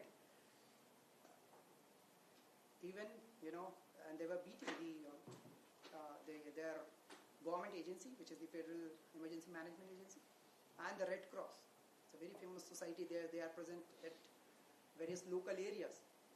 But Walmart actually beat them. They were present everywhere. In fact, it's the other way. Government was seeking help of Walmart guys. And we are talking about losses of more than $125 billion. So that is where it became interesting topic for people, that how could they? What sort of preparedness they would have done? They had, predicted this event while the early warning was there in all the system, but they had prepared themselves, taking it seriously. And ahead of this event, they had supplies in all of these stores. And we are not talking about water, we are not talking about essential things, to the extent of Pop-Tarts. That sort of preparation they had. They have activated their operation center as well, which is a 24/7 sort of operation center, with not only junior representatives, senior representatives were part of, weather analysts were there, logistic experts were there, everybody. That sort of preparation we are talking about. So they were not only having the early warning systems, they had acted on it. One is you get early warning, you watch it, observe it, and then you take action by the time the event had happened. But their early warning system was so accurate that it's been studied, that it could predict exactly that has happened exactly on those days, and they were really prepared. And one of their preparation was this. They had live POS, point of sales, logistic dashboard, that is where they could take the decisions on volumes, routing decisions. They had communication methods as well. Naturally, when everything is underwater, power gets cut. The communication methods conventional methods are not working. They had satellite comms to communicate, in various stores. The other thing, very, very important, we were talking about decision making. Second is the empowerment. How do you empower? Because now for each of these stores, it cannot be the CEO who will take the decision. Decision making was decentralized at that point of time. That is where each of the store manager actually took the decision from anything and everything, from sourcing to distribution, helping people, everything. So empowerment is also one of the key strategy which should happen. The decentralization of decision making when the crisis really hits. And agility. So this, they have showcased their agility. 93% of their stores were reopened again within 10 days. Call it a coincidence, but there's a 10 days example I'm giving again and again. And they had, since the power got cut, they had mobile generators to power up their fleet. And we are talking about one single. There were other organizations were present as well, but they were hired up everybody. So while these practices are there in a lot of organizations, but it is always about who could think of worst, and not only think, prepare for it. Third example is quite relevant to your industry. There is the last year incident, if any of you remember. I think something happened in Jan. So this was an incident in Japan. Okay, heard about Japan Airlines, right? Yes. And so while they were, landing, that time they collided on the runway with the Coast Guard plane, and immediately, fire started in the plane. Interestingly, there were 379 people, 367 passengers, 12 crew members, 8 children. 8 children were there under 2 years. I'm just talking about, what were the complexities which got handled, generally get ignored. 43 foreign nationals. So it's not only Japanese people we are talking about, we have got people from various origins, where the communication during crisis becomes an extremely difficult piece. Yeah? And while in mock drill we do a lot of assumptions, we would have done through in-flight communication, but in-flight communication failed. And that is where, a lot of assumptions go for a toss when the real crisis happens. There were 2 pets as well. I think the only casualty happened is one of the pet died. Otherwise, no injury. I would say no fatality. 4 people were taken to hospital because of natural smoke exposure. 1 people was having some bruise. Nobody got, I would say, met casualty.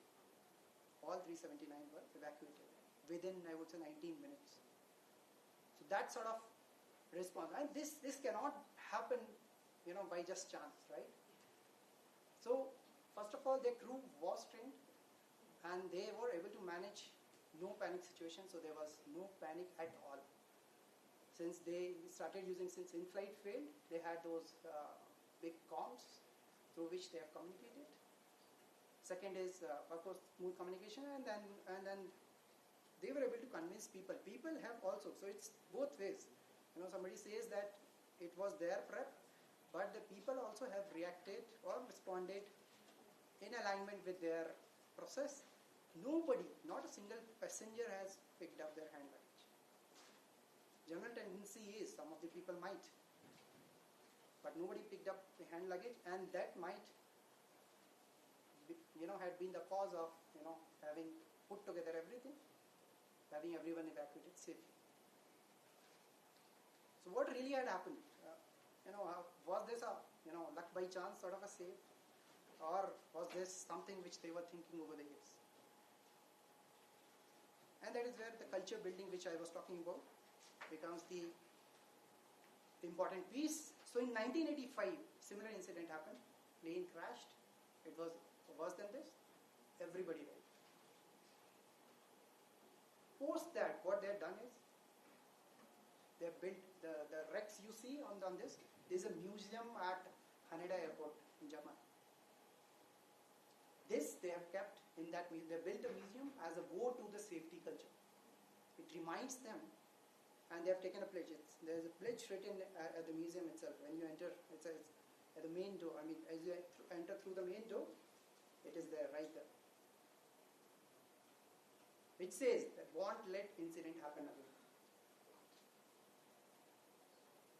To me, that that reinforcement, like you had appreciated just now, that talking about national interest, motivates us, right? Why? Because it reinforces something in our mind, which enables us to do more and more. Similarly, just by writing one message and reading it again and again and marking it as a go, has reinforced their culture, and that is where they have got this integrated practice of training any employee, irrespective of whether they are on ground, whether they are in HR, whether they are in any function for that matter, sitting in any location, they have to go through a mandatory training of 21 days of the mock drill. So wherein they practice, they are there to practice various scenarios, how the evacuation should happen, how the communication should happen, how will you calm passengers of different nationalities, how will you handle various ages, including children, anybody and everybody, sir. And that really have helped them to build this culture of resilience.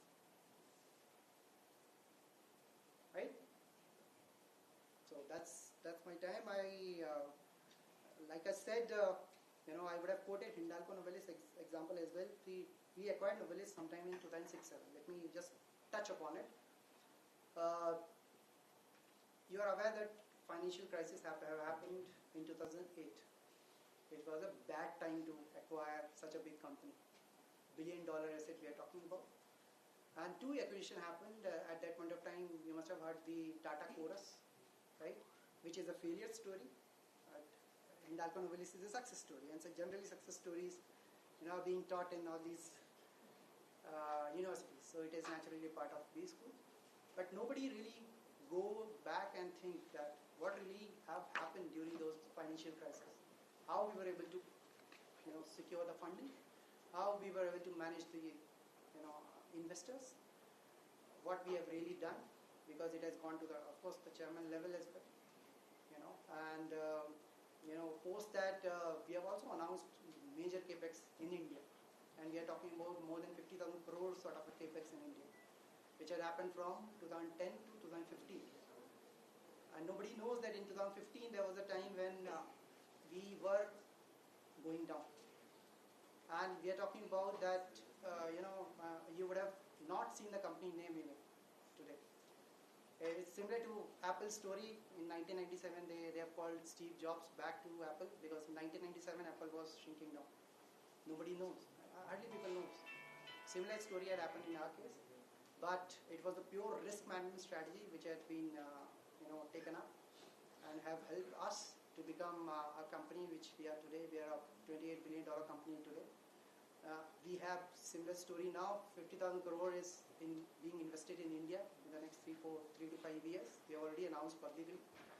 And we are a cash-rich company. You will be surprised to know all this funding is happening through the cash which is available in our books. Of course, naturally, you will land certain things from bankers and all. Purely, majorly is from our internal cash available. So, from nowhere to becoming one of the top practitioners, top company in the aluminium and copper space. That's the resilience story which is there in that. I thought I'll just touch upon it. So that's my time. Thank you.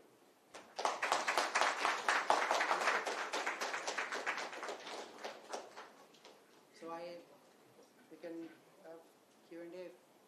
Any clarification, anything which you... Any questions, please? Would like to ask? So slides are there. I guess I have already given to the team. They can circulate. Last slide I purposely did not cover because I have already touched upon it. I generally don't repeat the thing, so I thought, okay. Yes? Anything, sir? Any comment even? Any feedback even? So that I've taken a lot of insights from sir's presentation already. Maybe I can get... It was fantastic, and what I learned was, first you had all those pictures It was so attractive. We could remember all those risks. That was really nice.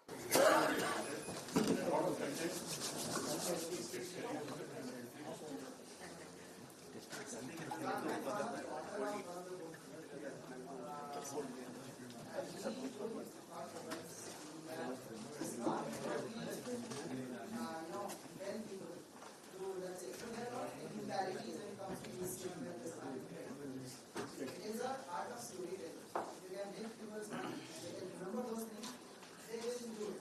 So it's not about likelihood, BIA, PA, RPO, RTO, but they need to really understand the cracks of it. They will crack. Thank you. Thank you.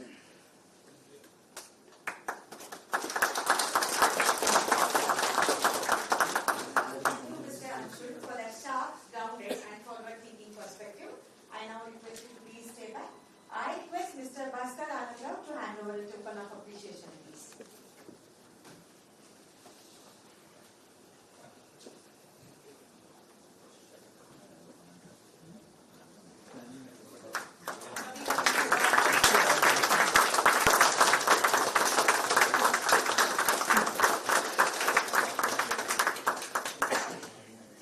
I think everybody enjoyed what you have spoken.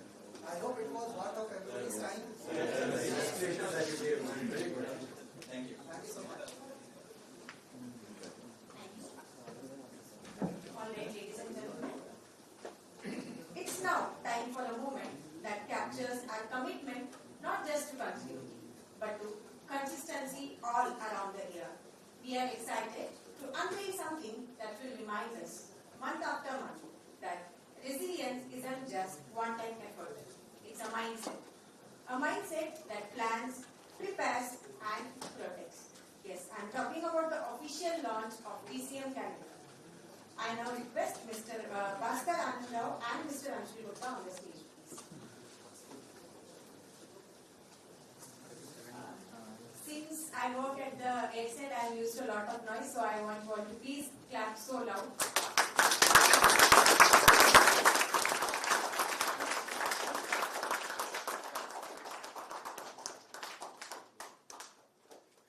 We keep the momentum going, please.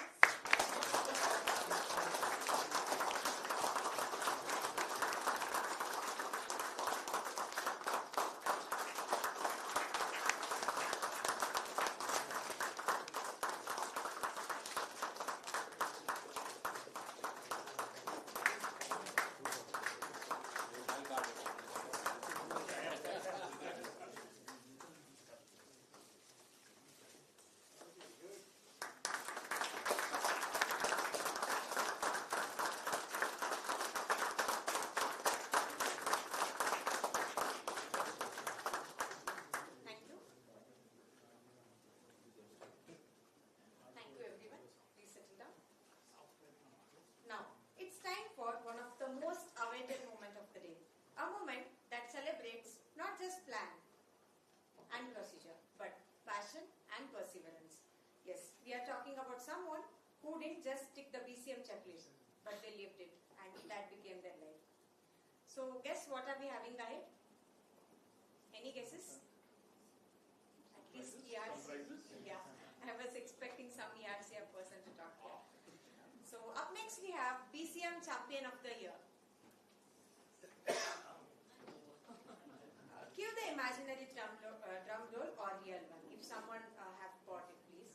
And the award goes to, any guesses? Obviously no. Somebody back there said Vinod. I think Vinod has a lot of work to do. I think half-eaten sandwich, the coffee that went cold, because I'm sure he's so busy arranging the things. I think I don't have the list. The award goes to who? I want somebody to please guess. What do you think? You all think that I have the name or no? How do you know that? Okay. Yeah, since now I'm hosting for BCM, I have my contingency plan ready. And the award goes to Mr. Prasanna Kumar from Inline Screening. A big round of applause. And I now request Mr. Anshul Gupta to hand over.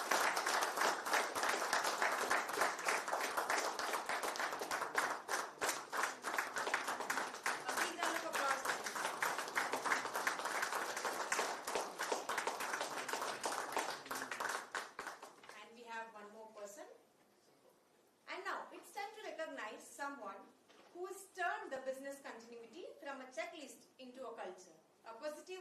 resilience culture, a true pillar of preparedness, always ready before the rest of us even say what if, right? Please put your hands together for another BCM Champion of the Year from LSG, Mr. Vikram from LSG. And now I invite Mr. Anand to hand over.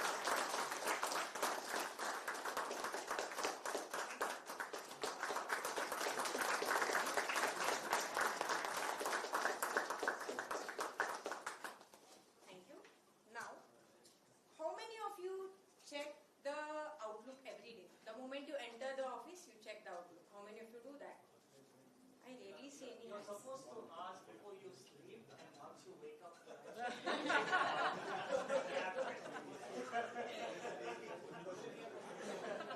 Alright, folks.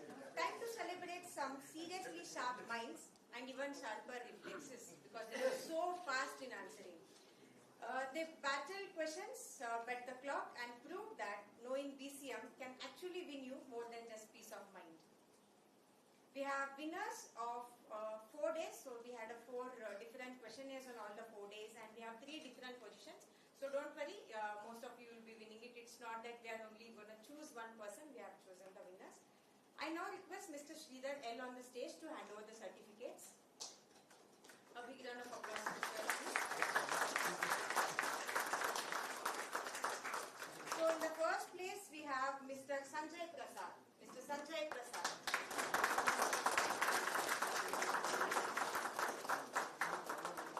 Keep the claps coming and I told Up next, we have Mr. Adarsh. Adarsh K.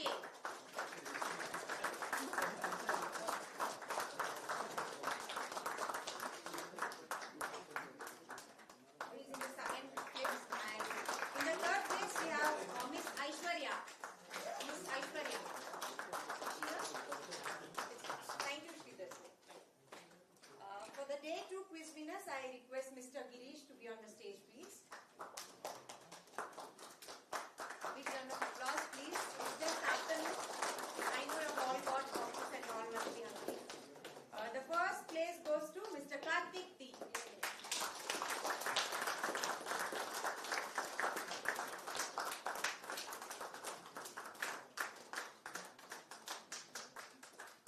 And in the second place, we have Mr. Puneet Kumar.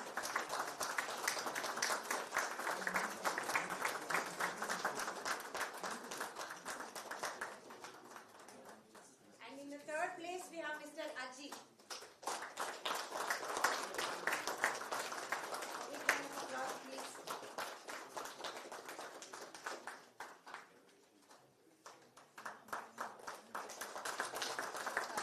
And for the third day, I request Mr. Sridhar CK to join us on the stage, please. A big round of applause, please. Keep them coming back.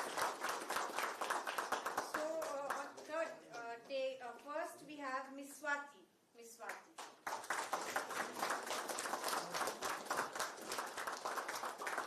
And in the second place, we have Mr. Praveen Kumar. Mr. Praveen Kumar.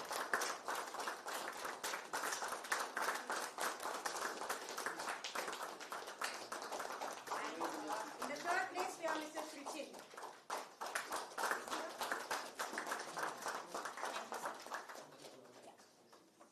And now I request Ms. Sukirti to join us on the stage, please.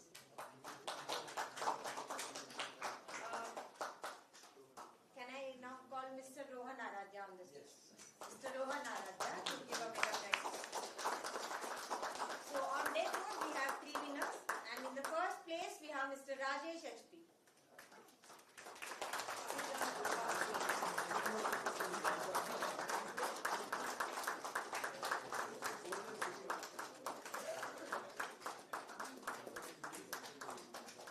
Up next, we have Mr. Akala.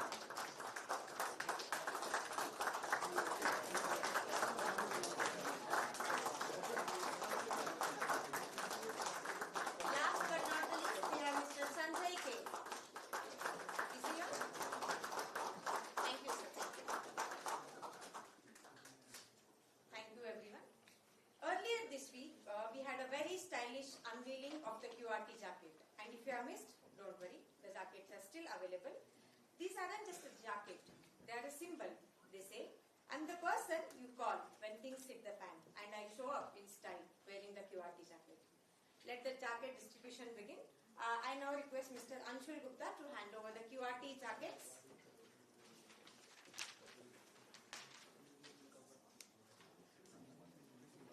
I now request Mr. Rohan Aradhya on the stage, please. Mr. Rohan Aradhya. Keep the claps up. Up next we have Mr. Prabhu Gowda, SY. Mr. Prabhu Gowda.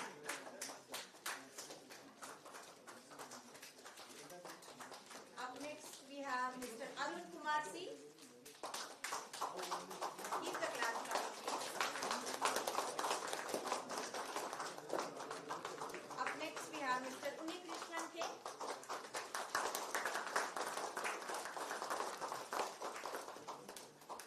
Next we have Mr. Sridhar CK.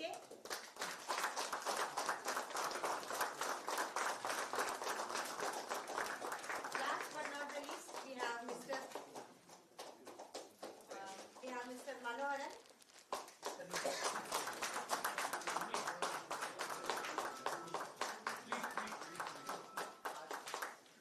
I think he is saying he has already received one. 2 jackets, double the responsibility. Up next we have Mr. Chandragupta Nayak. Up next we have Ms. Rupa.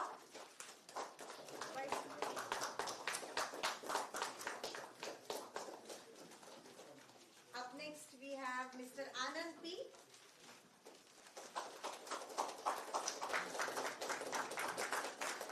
Up next we have Mr. Sudhakar.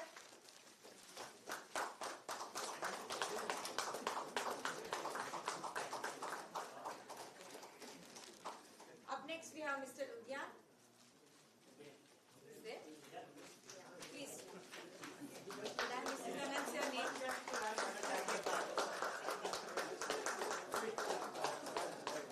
Up next we have Mr. Basalraj HT.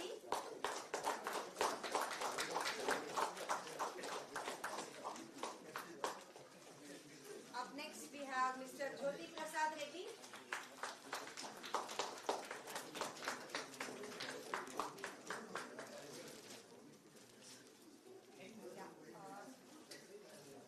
Up next we have Uday Kanthe.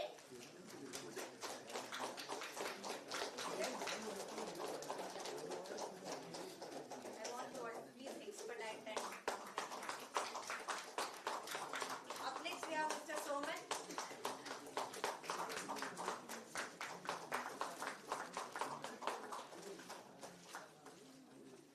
Up next we have Mr. Vinu Olsen.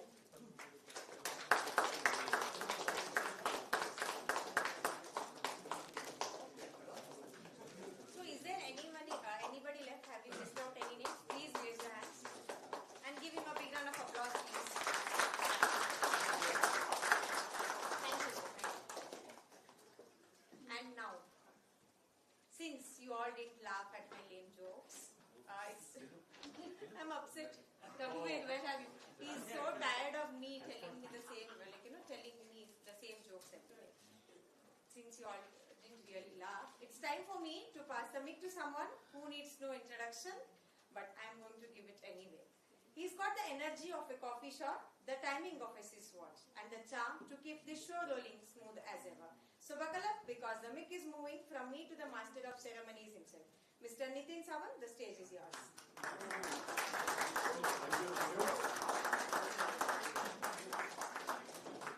Thank you, Ankita. Well, friends, I'm here to share with you all those people who have done exceptional contribution to this function of 5 days of a week-long program at various organizations. Thank you, sir. Thank you. The interesting thing was, we talked, just CFO was left. I wanted him to listen to this. We had this organization.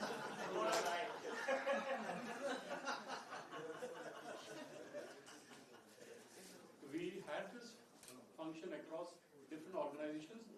Vinod, you're there. Okay, fine. I wanted him also to listen. Anyways, I'll go on. Now, the interesting thing was, there was a limited budget, and he ensured that different organizations are engaged, and they were so kind to ensure that they give us premises. They give us some speakers also. The senior management was there, and a small snacks box also. And everything he managed without any expenses and that kind of engagement. Super Vinod.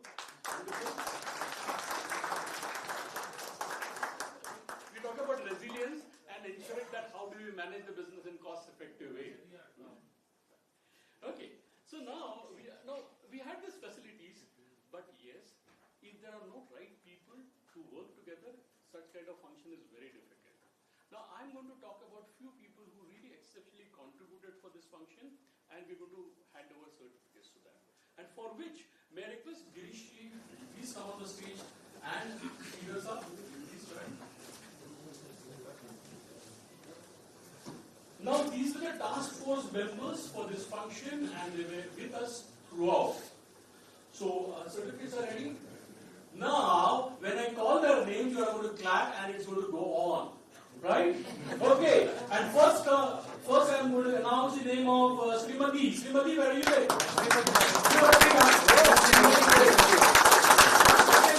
Girish Kumar, please.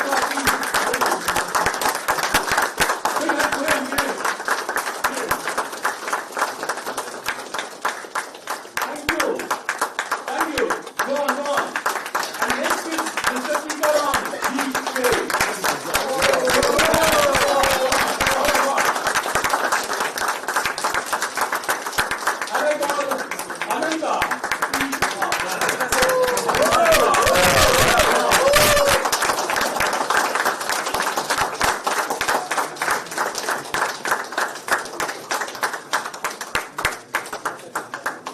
And we have Jogi. Jogi, where are you?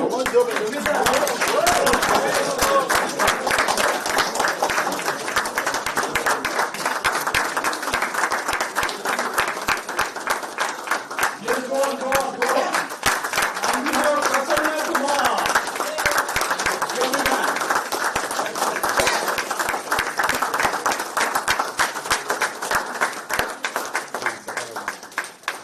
Thank you so much. Thank you. Rohanji, can I request you to join us? And Smriti, are you there? Okay, fine. Now I'm going to announce the name of a person who has been there for the last 5 days.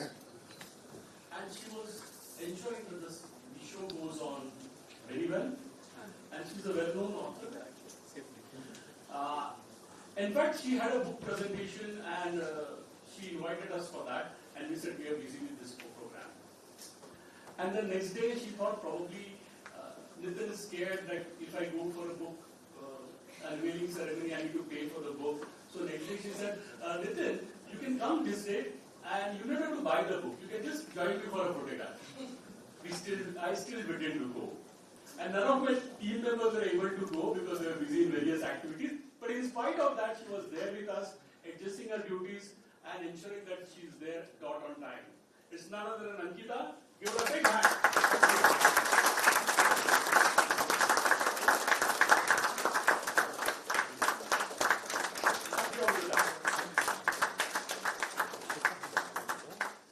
And then please. We have an intern it was not just an intern, but throughout there, right from morning 9 up till 9:30 working for this program. And it's none other than Suraj. You have a hand, Suraj.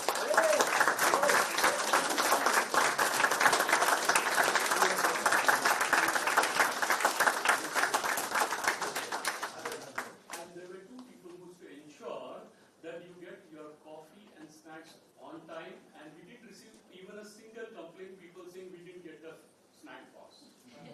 And then Mr. Rahul and Mr. Mahesh. Give a big hand to Rahul and Mahesh.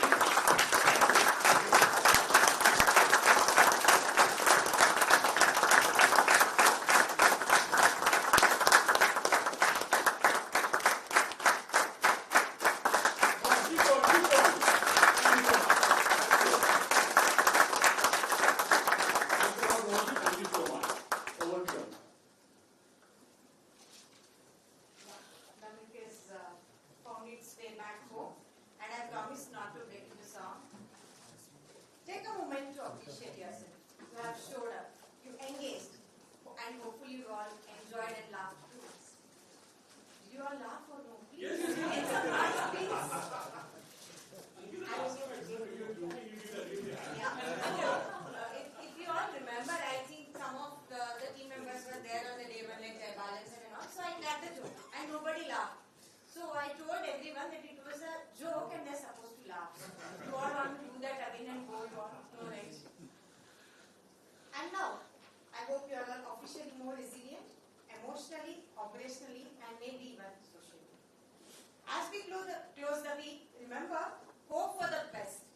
This deserves a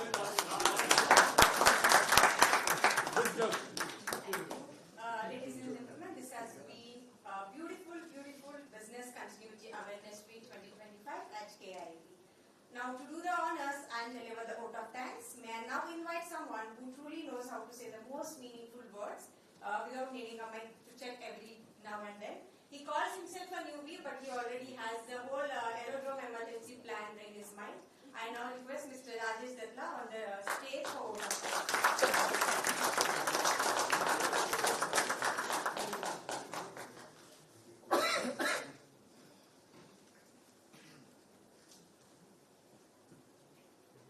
Really sorry, just recently.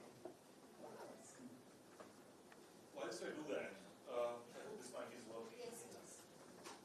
Well, I came prepared, honestly, with a speech. With the 2 hours, journey of day 5 of BCAW awareness in 2025 have turned out to be very, very special. Why? Because I think it's an amalgamation of knowledge, experience, exposure, expertise, and I was just envisaging, or probably I was imagining, for the second time after my introduction to ChatGPT happened, some time ago, again today, where unfolding of that precious library, the pointers that came in on our way, this is not just any other gathering. Trust me, this is a gathering that led to seeding of the idea of those aspects that play a very vital role. And I came to probably experience in these 2 hours, but I'm going back per se with a tremendous amount of realization of how important it is for me, for we as individuals, teams, entities to stay awake, to stay conscious, and to make conscious and to be proactive in anything and everything that we do at critical workplaces like these, because we are part of this nation building. So thank you all the speakers. I know CFO is not here, but thank you Anshul, the kind of expertise that you have brought in. You belonging to that one-on-ones, that 50 rarest of the rare species that exist in the world. Per se, it is easy to get qualified. It is easy to gather certificates, but it is precious to be that one amongst so many out there. Thank you for bringing your insights. As somebody who put it out, I think one thing that stayed constant or consistent in these 5 days will be picked by those that have been attending these sessions is the storytelling, right? The style of storytelling. The images that you brought in will be in the memory for a long time, and it is very easy to digest. Trust me, I can bring my 5th stand girl into the session, and she could understand with the same line and length the way that any of us did. Thank you for making it easy to digest and resolve. Now coming back to my script. Yeah, I found it. Alone, we can do so little. Together, we can do so much. With those wise words, I rise to express our collective, and I say our, ERCR, collective gratitude on this memorable occasion. It is both an honor and a privilege to deliver the vote of thanks on the last day to all those who made this event possible. And also would want to take an opportunity to thank the idea. Resilience means also limitations, right? Operating in limitations is not by force but by choice. Have led to the idea of live YouTube streaming. Now, I'm thankful to the very idea that it has origin and now translating into YouTube. That's going to be there for so many else's digestion as well. So to start with, I think there's a little longer list, so please bear with me. Mr. Bhaskar Anand Rao, our Chief Financial Officer. And then Mr. Anshul Gupta, Head Risk Management, Hidalgo Auditor Hidalgo. Dr. Divasiya for guiding the ERCR fleet. All other CXOs, VPs, and especially we have Sridhar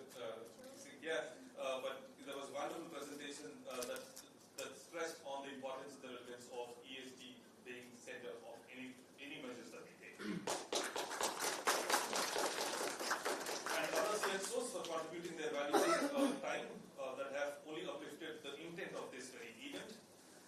Partners, ECT, WFS, Menzies, Blue Dart Management, and staff for being absolute inclusive. And thank you for making this possible. Ananda, for being that bridge between the idea of incorporating this idea and Ananda, thank you for pulling it off for us.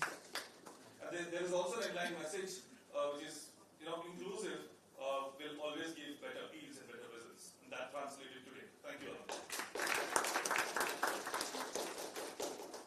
BCM core group members, there are a lot of them, and there's a lot of work and a lot of measures that they take consistently throughout the years to make sure that we abide by the certifications that we obtain. They're not just sitting there for namesake, but we always go back to the drawing table. We wouldn't hesitate to call the new evolving risks and ensuring that the necessary measures are in place to mitigate them. Arun, I cannot afford to miss this out.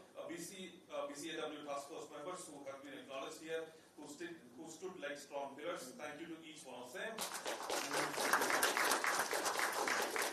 And my own, team ERCR for their continuous, consistent cooperation and collaboration.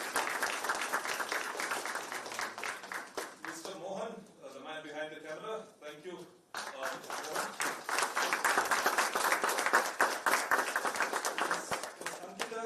Being that one of the finest MCs for steering the event with such grace, energy, and impeccable timing. Sorry.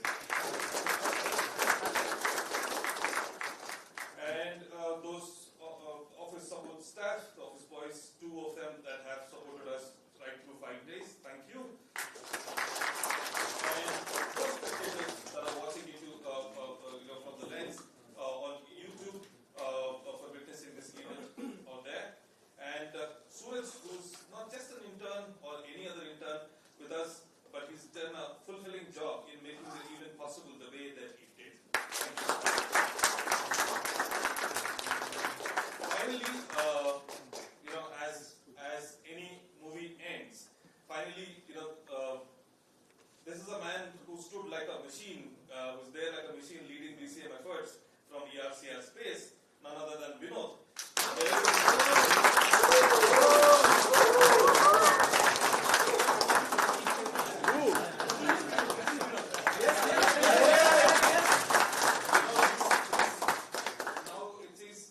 Now delivering these sessions is part of his DNA. Why am I saying this? Because he's doing this for 4th consecutive year in line, crossed miles and cut across boundaries to keep the plan intact and perfectly thread that tied everything together. Big round of applause to Vinod.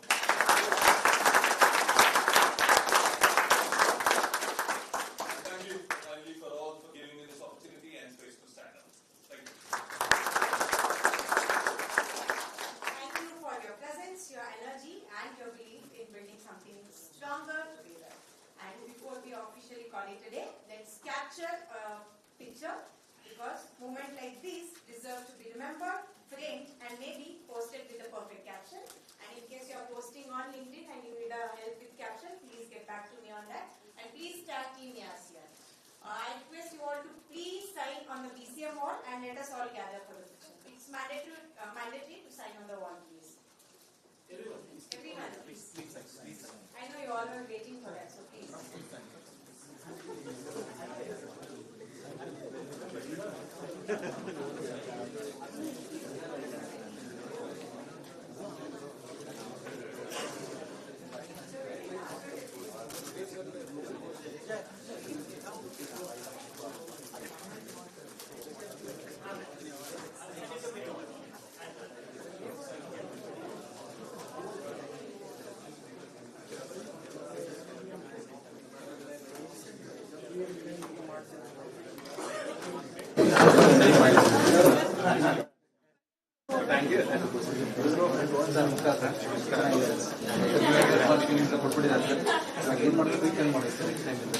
ಬಾನಿ ಒಂದು leave ಬರೀತು ಎಲ್ಲ fast letter ಬಂದಿತ್ತು ನಮ್ಮದೇ project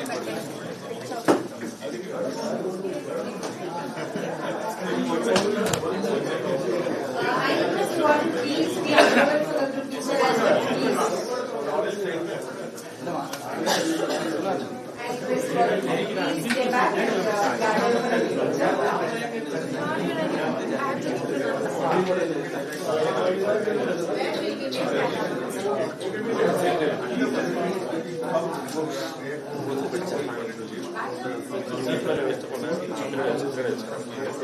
Yes, I will.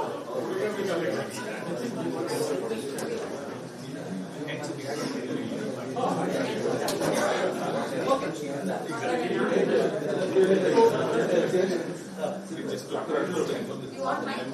I have a request. Let's take a photograph here. One, and second will be downstairs there, at the entrance. Please, everybody here. Our chief is in the center. क्या कह रहे हैं? यहाँ पे adjust कर लेंगे, बाहर बढ़िया सा लेंगे। तो ये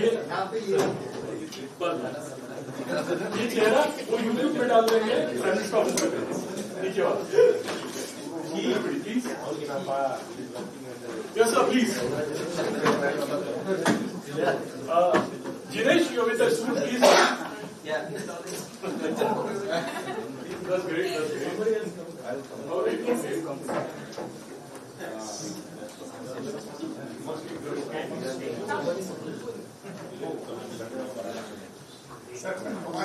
right.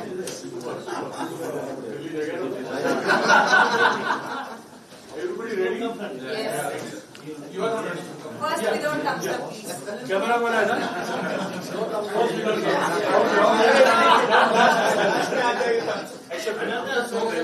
बस बैक कर Exactly what back sir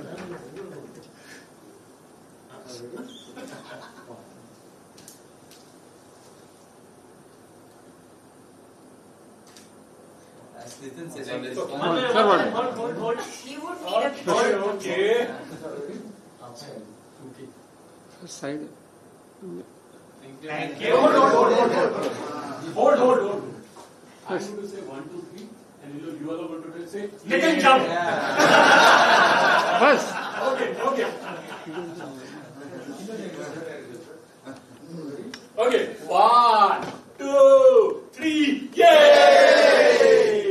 1. Downstairs. Downstairs. Yes.